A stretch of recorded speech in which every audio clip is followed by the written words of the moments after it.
islamiccenter.org.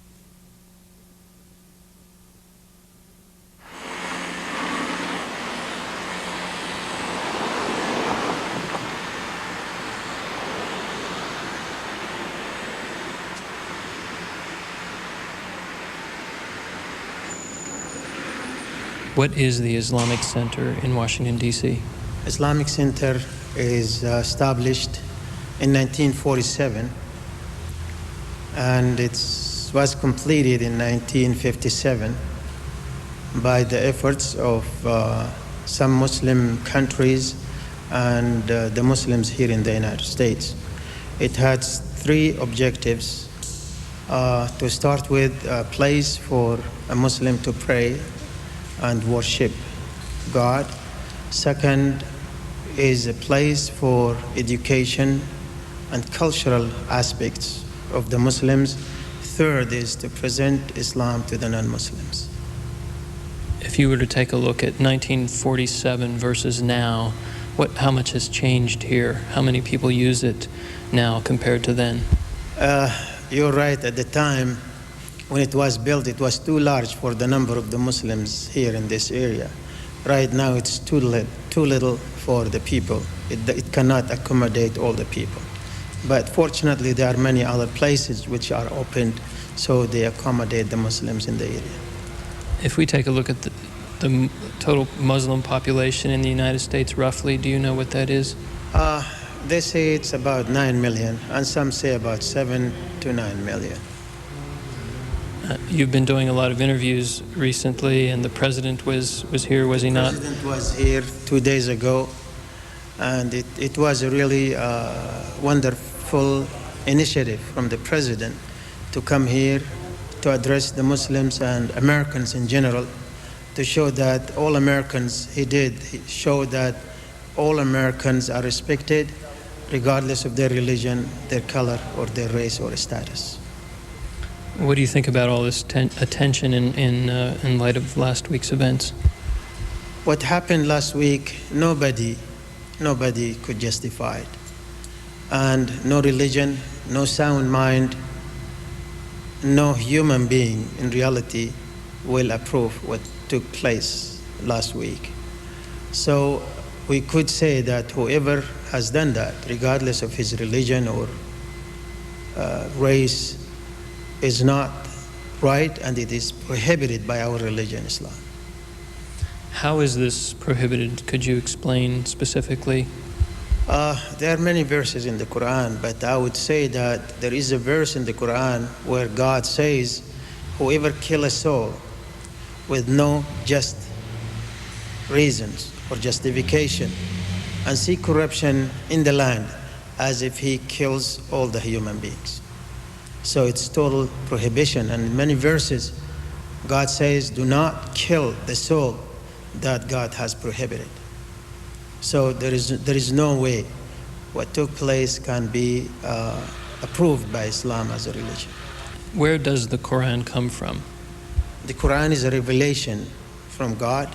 It was revealed to Prophet Muhammad, and it was written down during his time, but it was compiled and gathered, printed after his death. So it wasn't Prophet Muhammad's words, rather it's God's words.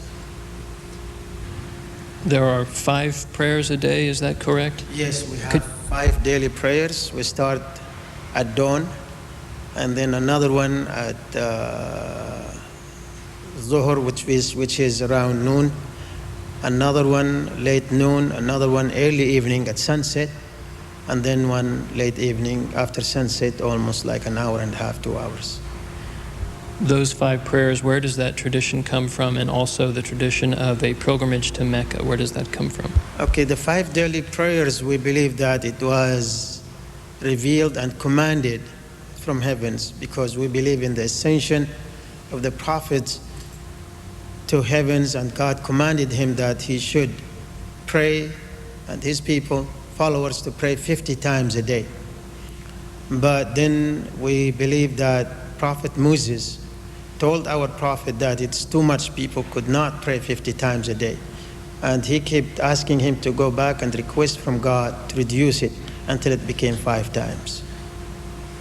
So And we then- pray 5 times a day. And then Mecca? Mecca is our destination. As you see, the Qibla, which is the Kaaba, the cubic building, that is in Mecca. We do not pray for that building, but we pray towards that building, which we believe that God's throne is above that building. So we pray to God. Where do you personally come from, and how did you reach this position in your life? I am from Saudi Arabia. I was nominated by some Muslim scholars to come here and to be the director of the Islamic Center. And what other things have you done in your life to attain a position like this? Well, I learned the Quran, which is most sufficient, and I memorized it, most of it. I know the tradition of the Prophet, and I have a PhD also. So mostly what makes a distinction is your knowledge of the Quran. That's what makes a distinction. And finally, any final thoughts about this whole tragedy last week, and what Americans should think about the Islamic community? Yes, I would say that what President Bush did last week was great, as far as coming here and telling the Muslims, the non-Muslims, that America is one nation, and a human being is a human being, and nobody should violate human life, innocent people, or destroy innocent life. So if certain individual did that in their own, no other nations or people should be trialed for it. Rather, they themselves should be trialed, and if they are guilty, they should be punished according to their deeds. So it is very wonderful for Americans to understand that the same of what happened to these people, nobody likes it. And they should be patient, and we keep praying for the deceased and for their family to be patient.